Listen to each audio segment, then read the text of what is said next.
Ага. Да, ну, добрый вечер еще раз. Сегодня у нас докладчик Владимир Маркович Мануилов, которого мы все хорошо знаем, с мехмата МГУ. А доклад называется «Большие односторонние идеалы в C-содержательных алгебрах и подмодулей в гильбертовых C-содержательных модулях». Our speaker today is Vladimir Manuilov from Lomonosov Moscow State University. And he'll talk about large one-sided ideals in C-star algebras and submodules in Hilbert C-star modules. Thank you very much for inviting me to give a talk at your seminar. Should I also speak both in Russian and in English? What It's you up to you. prefer? In English. No.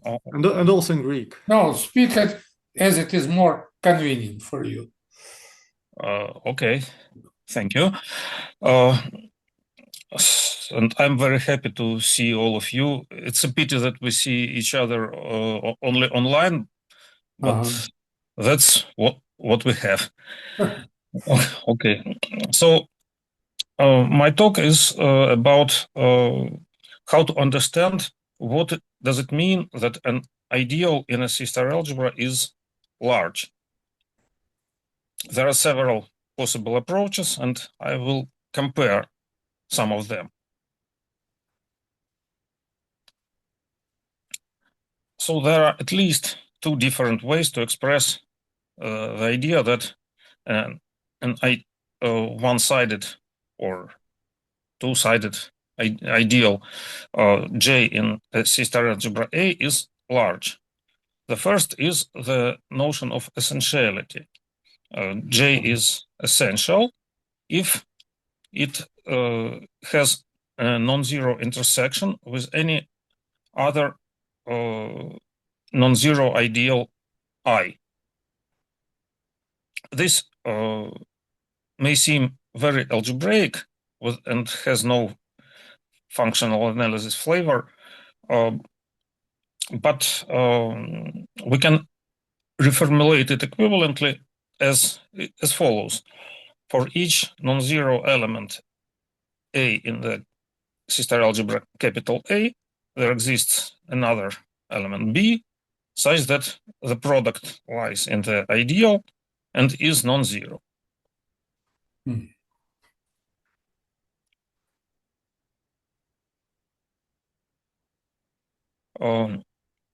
Using only closed submodules, one may define a similar but slightly stronger notion.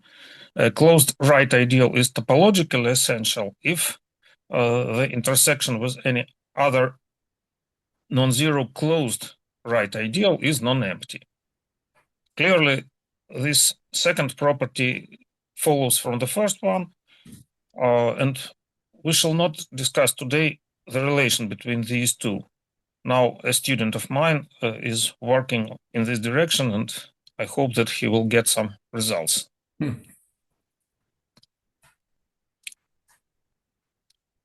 Another way to express that a right ideal is large is the following. It is labeled here by I3. I is for ideals, and 3 is this third notion of largeness. So if the product of an element A and the all elements of the ideal J are zeros, if all of these products are zeros, then A is zero itself.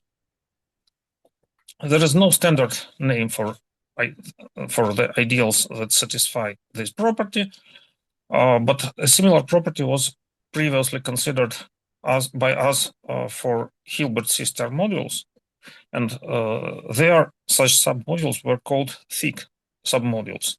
So I will keep the term here, although it may be not a very good choice.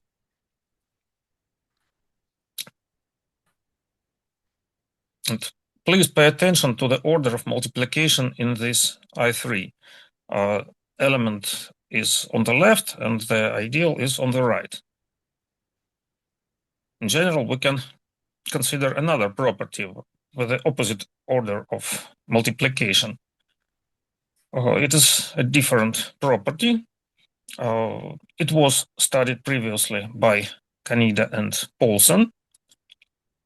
And our choice of the order of multiplication comes from the Hilbert sister module theory. If we consider a right ideal as a Hilbert sister module over A, with the A valued inner product, where two elements X and Y in A have the A valued inner product equal to X star Y. Then this condition, the product of small a and capital J is 0, is equivalent to the condition that the orthogonal complement of J in A vanishes, while the product in the opposite order has no such interpretation in terms of the inner product for Hilbert sister modules. So I will not discuss here the property I4, although it also is rather interesting. Okay, the properties I1 and I3 can be considered also for two-sided ideals.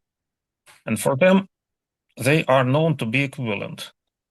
For example, this is written in the comment preceding theorem 318 in the Murphy's book on sister algebras. This equivalence is really quite important because it is used, it is really used in the theory of essential extensions of sister algebras. It is a common belief that for one-sided ideals in sister algebras, these two properties are not equivalent. But I don't know any examples showing that they really are different. And I will produce such examples here.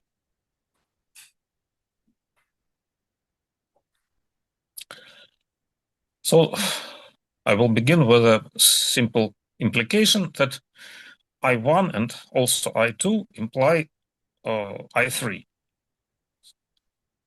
And take a closed right ideal J in A, and suppose the contrary, that it is essential, but the product equals 0 does not imply that the element A is 0. Then there exists a non-zero element A of a sister algebra, capital A, such that A star X is 0 for any element X in the ideal. Let I be the closure of the principal ideal small a times capital A closure.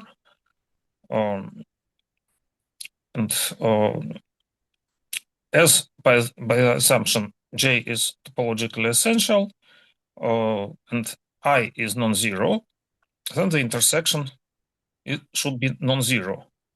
So there exists some element X in the ideal and in the family of elements B sub n in the sister algebra, such that X is non-trivial and is the limit of the products A, B sub n. Then, as A star X star is 0, we have that X star X also is 0. Hence, X is 0. So this contradiction proves the claim. Now let us show that I3 does not imply I1 and even I2. So this is a concrete example. We take an interval 0, 1 and take a countable dense subset, for example, rational points in it. Let K denote the sister algebra compact operators on the separable Hilbert space H with a fixed orthonormal basis. And let the sister algebra A be the algebra of continuous functions on X taking values in compact operators. So consider the function f defined by the following formula. We take the characteristic functions chi of the intervals from 0 to t sub j and multiply this by the projection of rank 1 onto the vector e sub I of the fixed basis, and we divide this by 2 to the power j and take the sum. So this function is continuous at irrational points and is not continuous at rational ones. Set j to be the functions in A such that the product f times x lies in A. So this ideal consists of k-valued functions x such that the product f times x is continuous. So it is a right ideal, and also it is clear that it is closed. So here is another description of this ideal. After we fix the basis, a compact operator can be viewed as an infinite matrix with entries x sub ij, and a k-valued function can be viewed as an infinite matrix with continuous functions as elements. And this ideal consists of matrices such that the functions x sub ij vanish at the point, or it's a misprint, it's t, the point is t sub j, not r. So at each point of this, at the point with the number j of our sequence of dense sequence of points, these functions vanish for any I.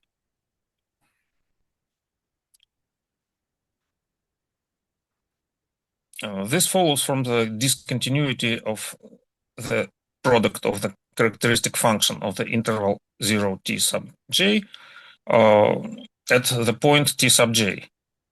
So the ith row must vanish at this point.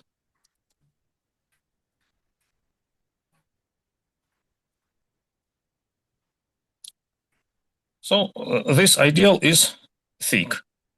Indeed, suppose that there exists some non-zero element small a such that a times x vanishes for any element x of the ideal.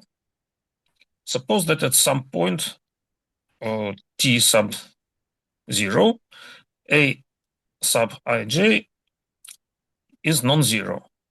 As it is continuous, there is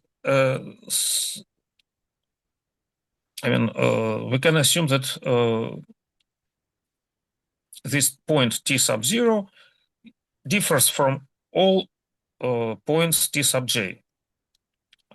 We can take just some, for example, if t sub j are rational points, we can take some irrational one. And let E sub jk be the matrix unit in the compact operators at the intersection of j's row and kth column, considered as a constant function on x. Let f be a function such that it doesn't vanish at this point and vanishes at the point t sub j, and set x, the function x of t, to be the matrix unit, or just the projection rank one e sub j times this function. Then x lies in this ideal, and for the product of a and x, we have that it doesn't vanish at the point t0, which contradicts that ax is 0. So it is thick. On the other hand, this ideal is not topologically essential. To show this, we can construct a non-zero closed ideal I with a trivial intersection with J. To this end, let psi be a unit vector such that all its coordinates differ from 0. For example, something like 1 over I square would do. And let Q denote the projection onto this vector, which we consider as a constant function on X. Then the matrix elements of this projection are just products of the coordinates psi sub I, psi sub j. And set I to be the principal ideal generated by this Q. If X is in I, then it has the form that X sub ij is the product of psi I, psi k times a k j and the sum over k. So xij divided by psi sub I equals xlj divided by psi l for any indices I, L, and j, which means that the rows of the matrix xij are proportional. As they are proportional, zeros for different rows are the same. If we take some element in the intersection, y, if we take y in the intersection, then at the point t sub k we have this equality for any I and j in n.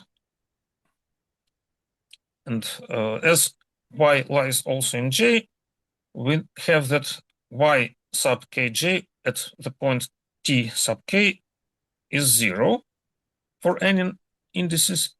So this function is 0 for any t sub k. And a continuous function that vanishes at all rational points must vanish on the whole X.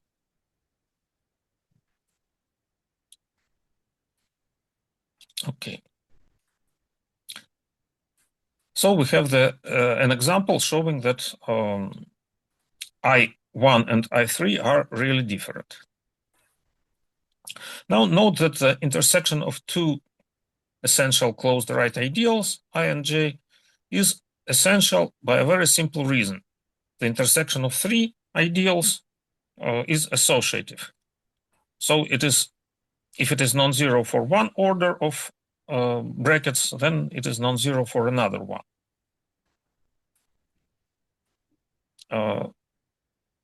Slightly modifying our example, we can show that this is not the case for thick closed right ideals.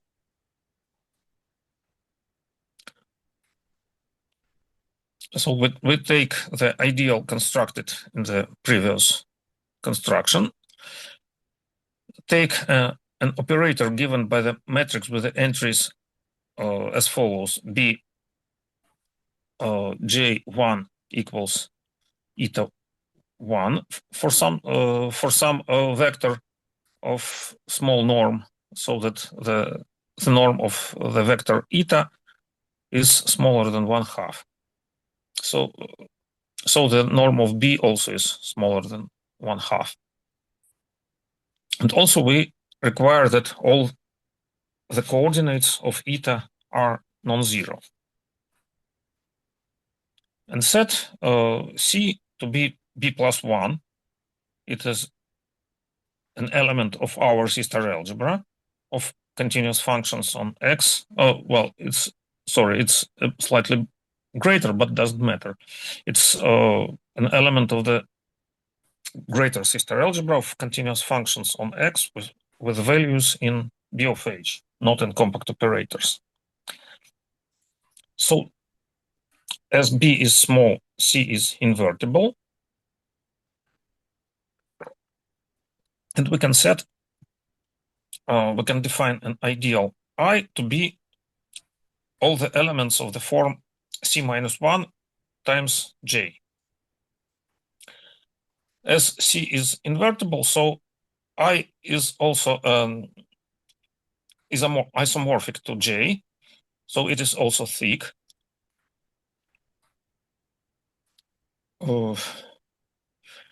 But the intersection of I and J is not thick. So that's where the two notions of largeness for right ideals are different. So I don't think, well, that the proof is very interesting, but anyway, it is present here.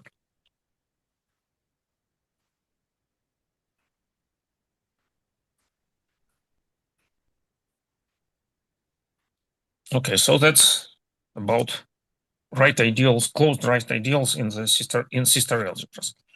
Now I want to pass to Hilbert C modules. I shall recall the definition and some main properties. So we consider linear spaces and right modules over a sister algebra A. And the two structures of a linear space and of a right module should be compatible. I mean, we can multiply by scalars and we can multiply by elements of A, and this should be associative. And we suppose that there exists a sesquilinear form or map from M times M to A, such that it satisfies the following properties. It is skew symmetric with respect to the star. We can take out the products by elements of a sister algebra, and the positivity condition is that M times M is a positive element of the sister algebra A for any M, and also if this product equals 0, then M also should be 0. It's not written here, but it should be required. So this allows to define the norm, as the norm of M squared is the norm of the M of the inner product of M times M. And if M is complete with respect to this norm, then it is called a Hilbert C module. So we can also consider a set of anti-A linear maps from M to A. And this is also a right A module. It is also Banach module, but in general, it is not a Hilbert one. Typically, there is no structure of a Hilbert C module. Namely, there is no inner product. Sometimes it can be defined, but generally not. So this is one of the differences between the theory of Hilbert C modules and the classical theory of Hilbert spaces. For Hilbert spaces, we have the Rees theorem saying that any functional on a Hilbert space is the inner product with some vector. Here is not the case. This is not the case. Okay. Bounded A-linear maps from M to itself are called operators.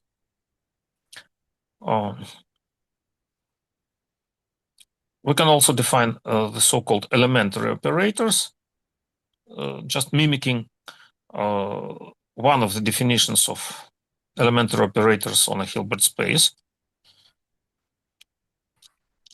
But the linear span of elementary operators gives us a sister algebra of compact operators, of so-called compact operators. They are not really compact, but usually people call them compact ones.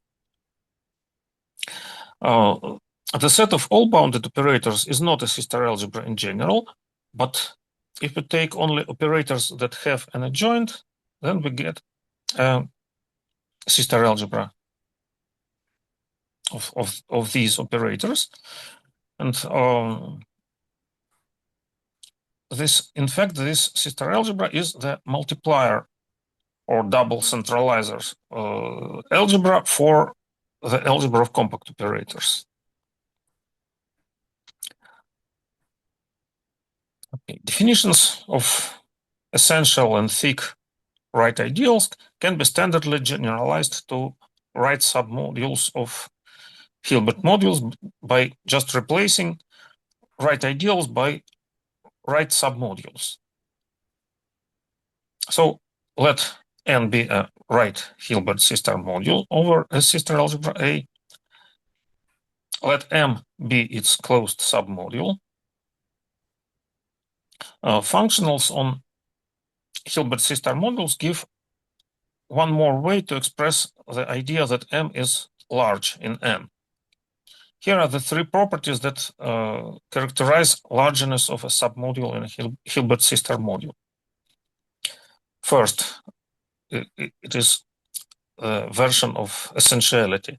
M is essential in N if the intersection of M with any non-zero submodule K is non-zero.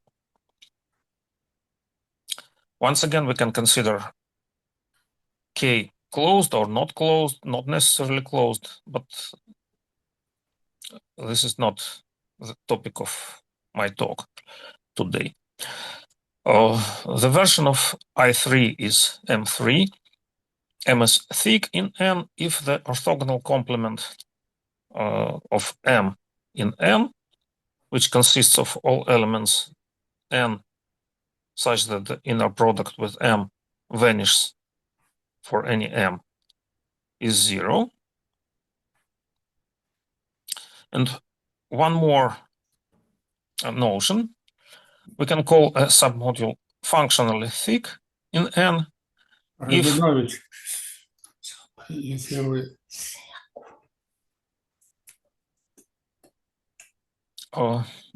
if the condition that the restriction of a functional onto the submodule M is zero implies that F itself is zero for any functional F on N.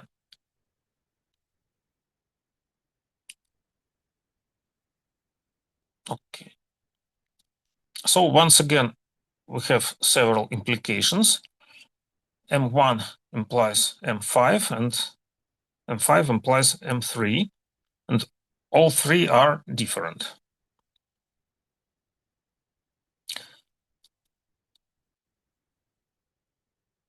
So the main construction here, which is used to prove such some implications, is the construction of the following ideal for an element N in the Hilbert module capital N. We set J sub N to be the set of elements of the sister algebra A, such that the product N times A lies in the submodule M. It's easy to see that it is a right ideal and it is also closed. So if M is an essential submodule in N, then for any element small n in this capital N, the ideal J sub N is an essential ideal in A.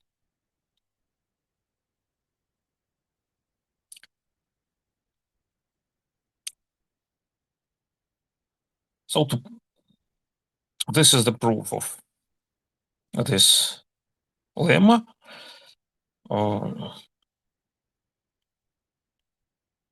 Well, it's short, so I will not read it.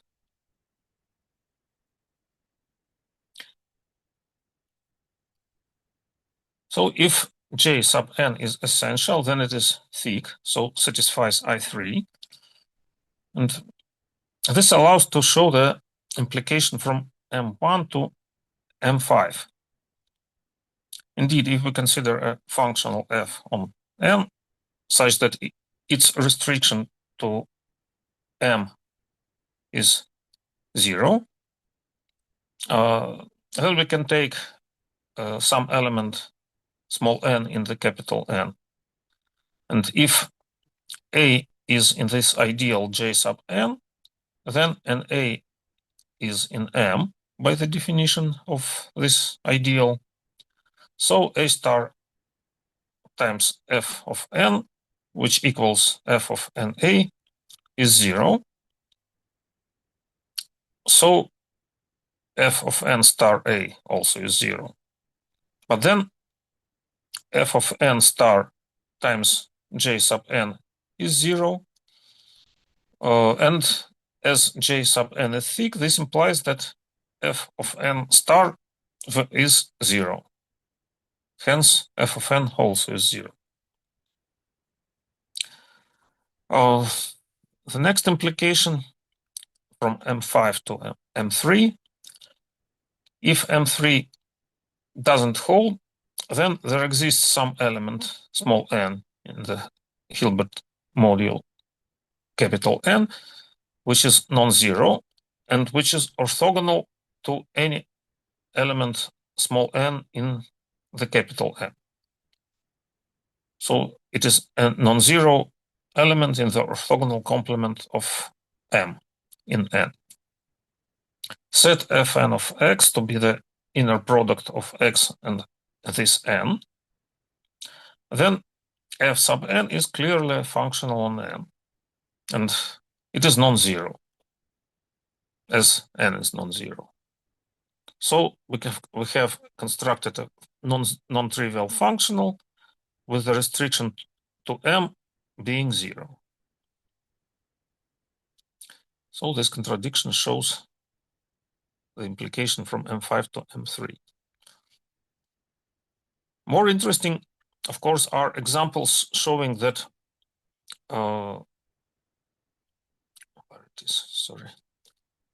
More interesting are examples showing that these properties are not equivalent.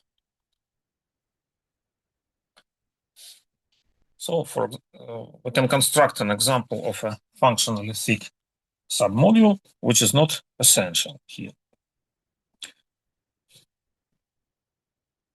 So we take a commutative sister algebra A and a standard Hilbert module over this A, which is the set of all sequences A sub I,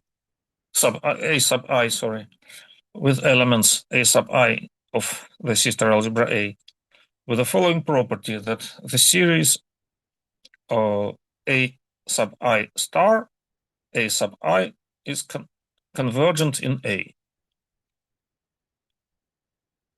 And let the submodule M in N consists of such sequences with the additional property that A sub I at T sub I equals 0. T sub I are the, for example, the rational points, or just some dense, countable dense set in X. And in this case, the submodule M is not essential in N.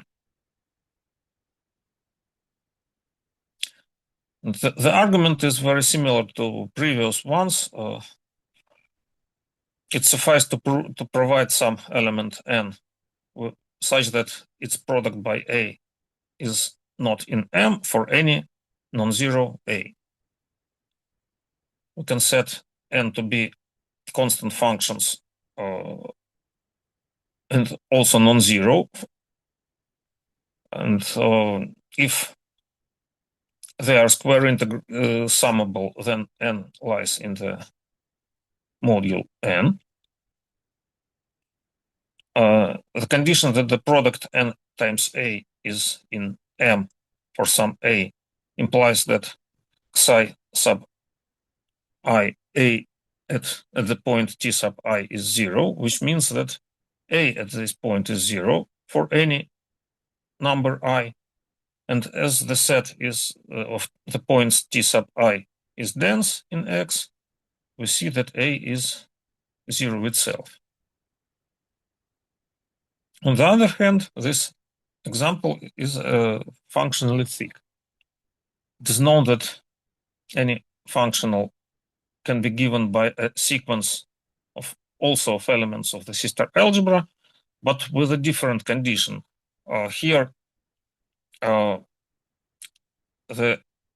standard Hilbert module is defined by sequences, consists of sequences which converge in A, and the dual module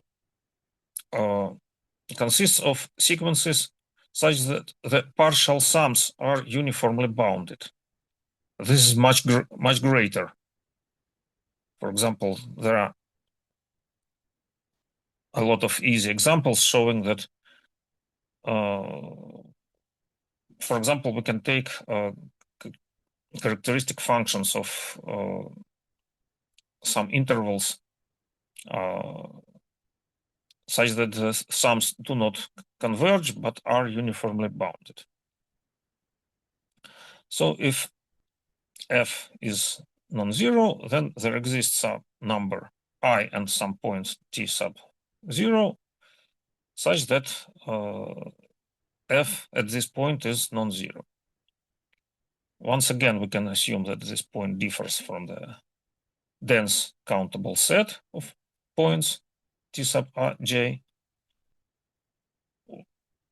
Take a sub I to satisfy that it doesn't vanish at this point, and it vanishes at a sub j are 0 for all other indices, for all other subscripts. Then M belongs to the capital M, and if the restriction of f to m is 0, then 0 is f of m is the product f bar I ai, but at the point t0 this equality fades, of course. Okay, so this shows that there are examples of submodules satisfying M5 and not satisfying M1. An example of a thick submodule that is not functionally thick, which satisfies M3 but doesn't satisfy M5, was constructed by Jens Kaad and Mikhail Skaida in this paper.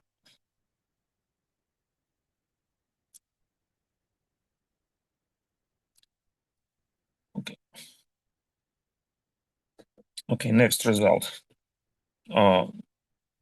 Consider the transitivity property. Suppose we have three submodules, K a submodule in M, and M is a submodule in N. Suppose that K in M satisfies the properties M1 or M5, and M in N also satisfies the same property. Then K satisfies the same property in N. This is more or less trivial argument. I will not give the proof. But what is interesting that for M3, this transitivity doesn't hold. And counterexample for that is quite elaborate. I will not give the details, but it exists. So we have transitivity for M1 and M5, but we don't have transitivity for M3.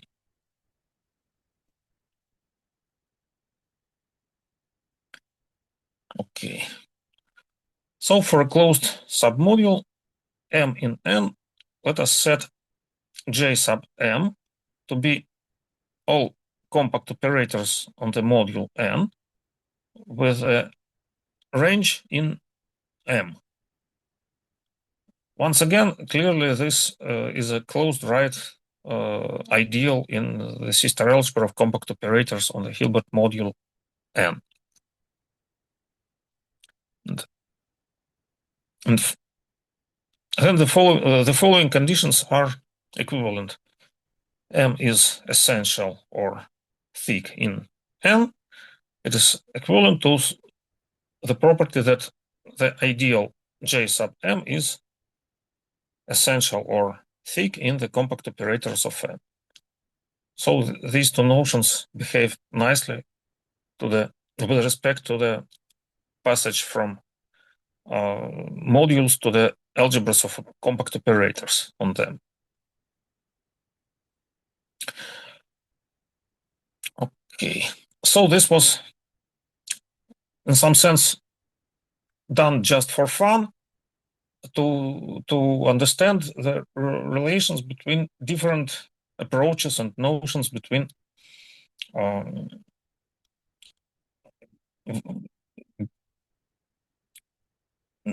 different notions of largeness of submodules or of ideals in a sister algebra. There was no practical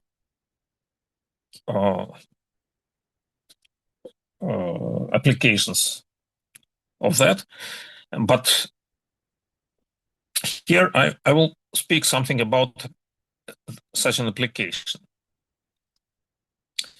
First of all, as I mentioned, the first dual module for a Hilbert sister module usually doesn't have an inner product, so is not a Hilbert one.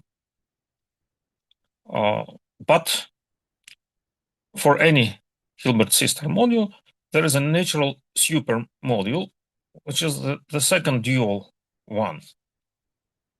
Unlike the first dual, it has the structure of the A-valued inner product, which extends the inner product on M itself. And it lies between M and the first dual.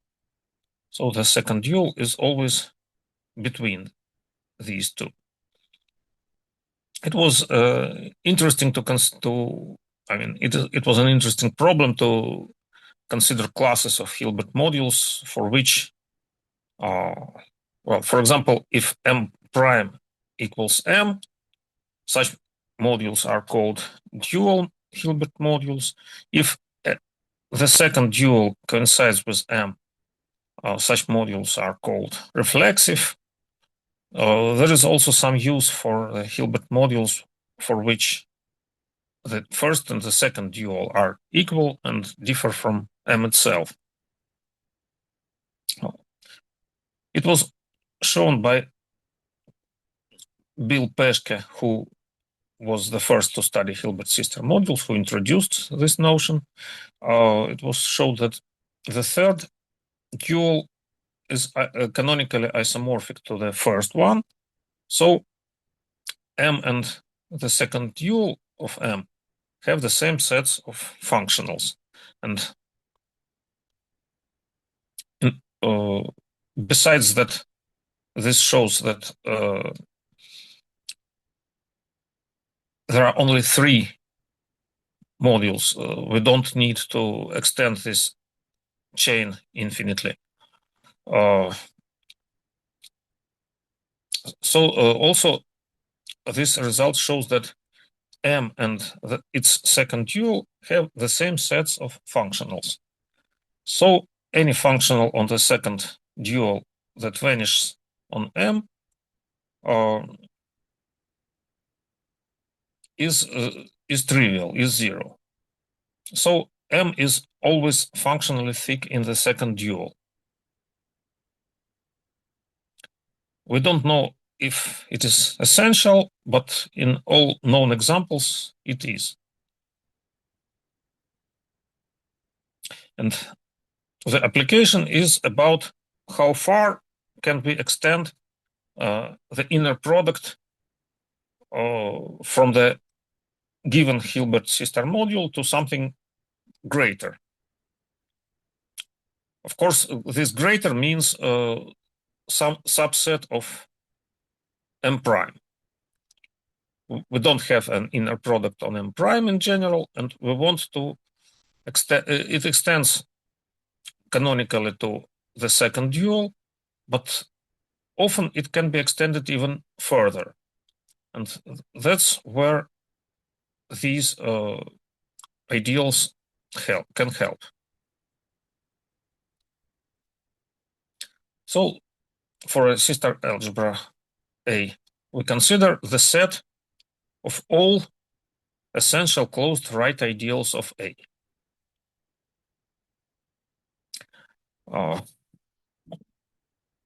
And set M sub 1 to be functionals in M prime with the following property.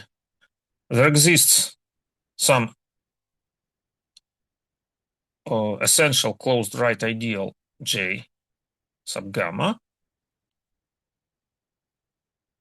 with the following property that F times X lies in M for any X in this ideal. Well, this is a linear space, of course, and this linear space sits inside the first dual module, sits in M prime. Okay, now take some functional F as an element of M prime and take some G in this M sub 1. Let G times J sub gamma be a subset of M for some fixed gamma.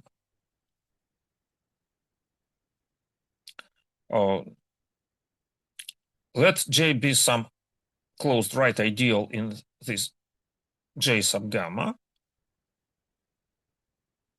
We take X in J, Y in A, and set something like a bilinear or sesquilinear form, B indexed by F and J of X and Y. So we take the product Fy times Gx. F times Y is in M prime. So this first element is a functional, and it is applied to an element of M, Gx. Gx lies in M. So the first brackets is an element of M prime, a functional. The second bracket is an element of M. So we can apply a functional to an element of a Hilbert module, and the result lies in A. So this is well defined. If Y is not in A but already in J, and if Fj is in M, then this can be simplified to the inner product Gx times Fy. But in general, it cannot be written in this form.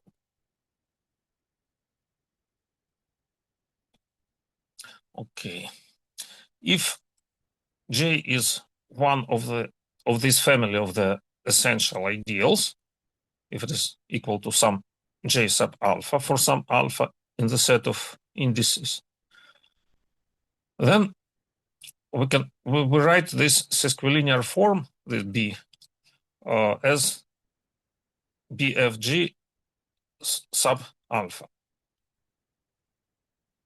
Let B of J alpha denote the Banach space of all sesquilinear and A sesquilinear maps from J sub alpha times A to A. Then, of course, this map is in this set. B indexed by B sub alpha with indices F and J is in this set.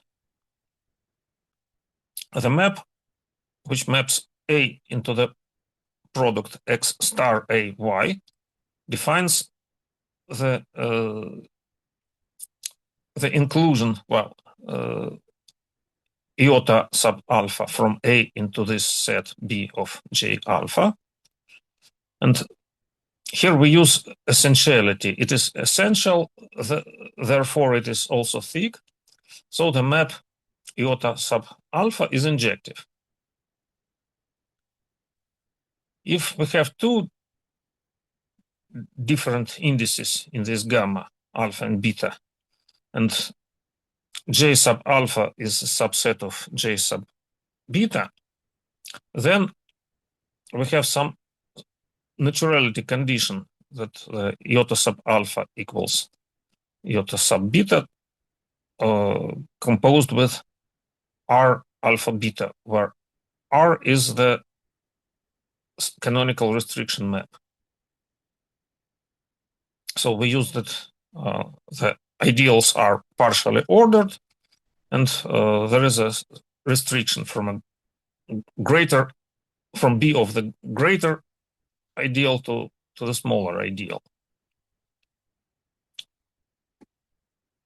And the following lemma shows that we don't need to care about indices, about these alpha and beta. So if we take f and g in M1, recall that M1 is here. So if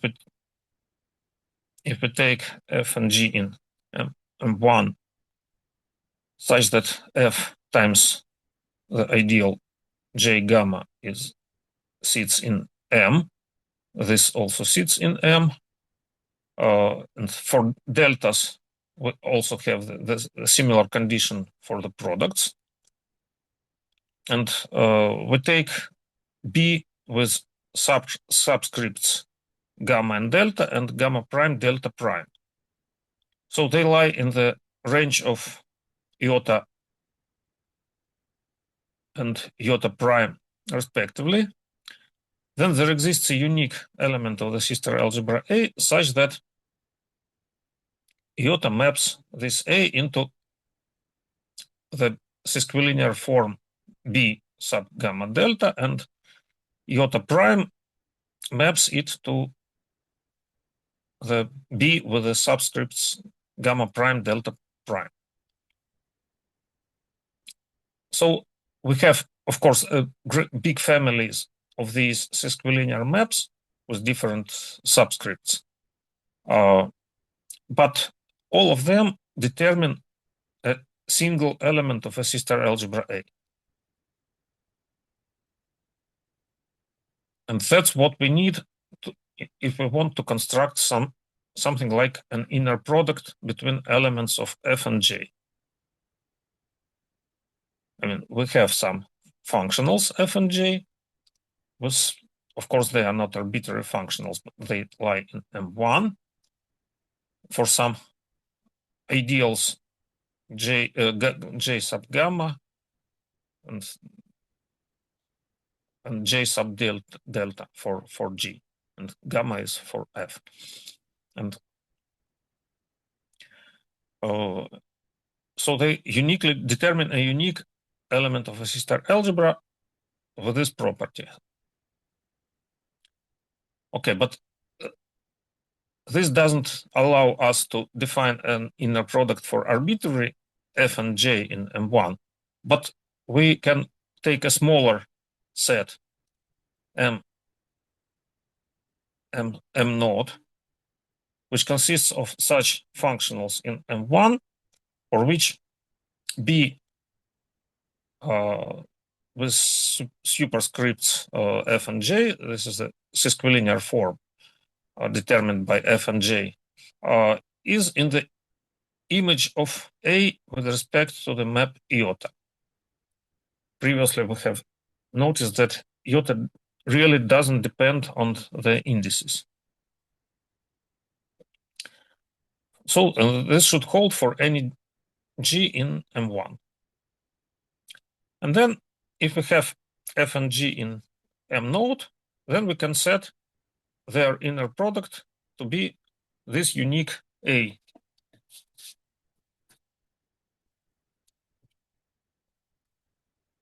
And this gives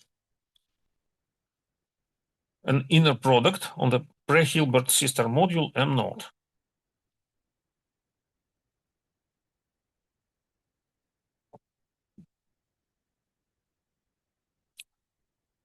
So we can define the norm. In fact, this inner product on the pre-Hilbert sister module M naught has its own norm, but it's easy to see that this norm coincides with the norm of which exists on M prime, on the dual module. So we can take the closure with respect to the norm of which exists on M prime, and this M tilde, this closure with respect to the norm, is a Hilbert sister module over A with the inner product that extends the inner product on M. And this extension, of course, is, if we want that it really extends the inner product on M, then it is unique. Okay. And now an example showing how far we can extend this inner product. So once again, consider the commutative sister algebra of functions on some compact Hausdorff space X, and consider the standard Hilbert module of square summable sequences of elements of A.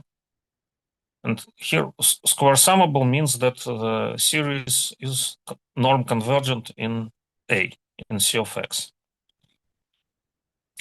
An ideal in C of X is essential if and only if, in fact, there exists a nowhere dense closed subset F such that this ideal is equal to the set of functions which vanish on this set. For example, this set can consist of one point. If we consider the functions that vanish at one point, then it is essential. But the general description is that F should be a nowhere dense closed subset. Okay, take some functional, which is also given by a sequence of functions on X, but with a different convergence condition. The partial sums of the squares of F sub I should be uniformly bounded. Then F belongs to M sub 1 if the series of squares, recall that it is uniformly bounded, but not necessarily convergent. So it lies in M1 if this series is convergent pointwise on the complement of F, where F is a nowhere dense subset. And the convergence should be to a continuous function on this subset. Now, we know that M naught is smaller. How much is it smaller? It consists of such sequences F sub I, which converges also pointwise on the complement of F, but it converges to a function which is continuous on the whole X. So previously, it was convergent pointwise on the complement of F to some continuous function on this complement. Now it is it converges to a function which can be extended continuously to the whole X. For example, if X is the interval 0, 1, and the functions f sub n are piecewise linear functions such that they vanish at the intervals from 0 to 1 over n plus 1, and the interval from 1 over n minus 1 to 1, and at the midpoint they are equal to 1, then we can set f to be these functions, and for example, g to be the functions with the subscripts 2i.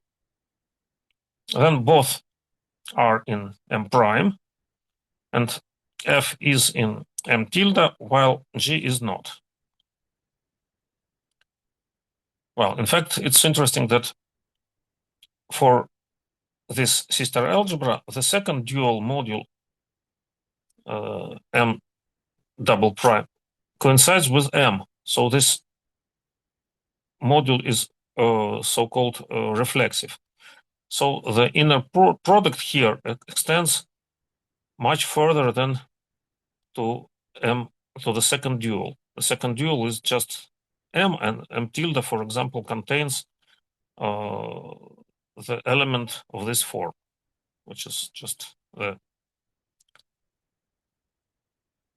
sequence of such functions. Well, essentially, this is all I wanted to talk today. Just a small comment that first I used in this construction for extending the inner product on Hilbert sister modules, I used two-sided ideals, and when I submitted a paper with two-sided ideals to some journal, a referee wrote that this construction is not very interesting, as there exist a lot of simple sister algebras which don't have two-sided ideals at all. Okay, that's true. So that's why it was one of the reasons that I have tried to go deeper into one-sided modules. Of course, each sister algebra has a lot of such one-sided modules, and this really helped to extend the inner product to a larger modules. And on the other hand, now I have a more clear picture of all these properties of being large and how they are related to each other. Okay, thank you. That's all I wanted to tell. Thank you very much for your essential talk. Questions, please. Sorry, I had a question concerning the right essential modules. Once having a right essential module and element, you can generate an essential ideal of the algebra. And do you have some reverse construction, having an ideals like essential or sig? You can lift them up to modules the same kind, like generating essential modules from ideals. Is there such construction? I think that it should be. I hadn't thought about it, but I'm sure that it should exist. No, I see. And one more, do you have some example where you can classify all these essential ideals? You can say that, look, I know all of them. Maybe in some simple way, non-trivial example, where you can see all of them, like classification, all this essential ideal. Maybe I do that. Maybe example. Maybe the concrete example where you can classify all of them. Well, in generally not, but in the example of commutative sister algebras, when they are also two-sided, at the same time. The result is that an ideal is essential if a closed ideal is essential if there exists a nowhere dense closed subset such that this ideal consists of functions that vanish on this closed subset. That's all I know about classification, possible classification. Okay, okay. Yeah. Okay, yeah, thanks. Thanks for interesting talk. More questions, please.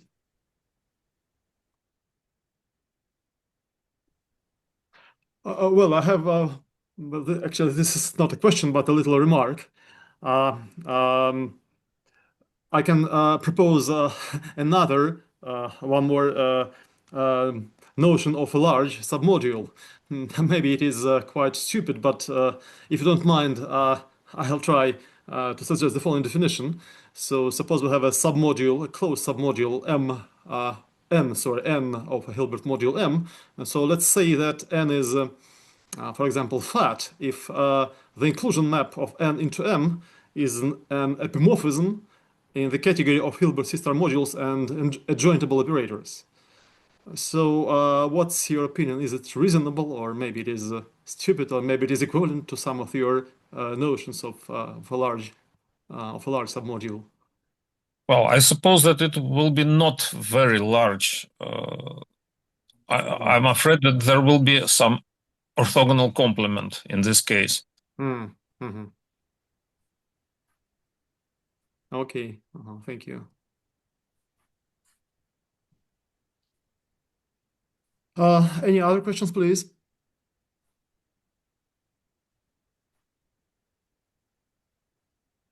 Okay, if there are no more questions, then we thank the speaker again. Thank you very much. Thank you very much for inviting me. So next Friday, let's next Friday we'll have Oleg Aristov. He will be the speaker next Friday. Whom we shall have? Oleg Aristov. Oleg Aristov. Mhm. Good. Thank you. Okay, see you next Friday. Окей, да, до Yes. свидания. Thank you. See you. Bye-bye. Bye. До свидания. Свидания. До свидания. До свидания.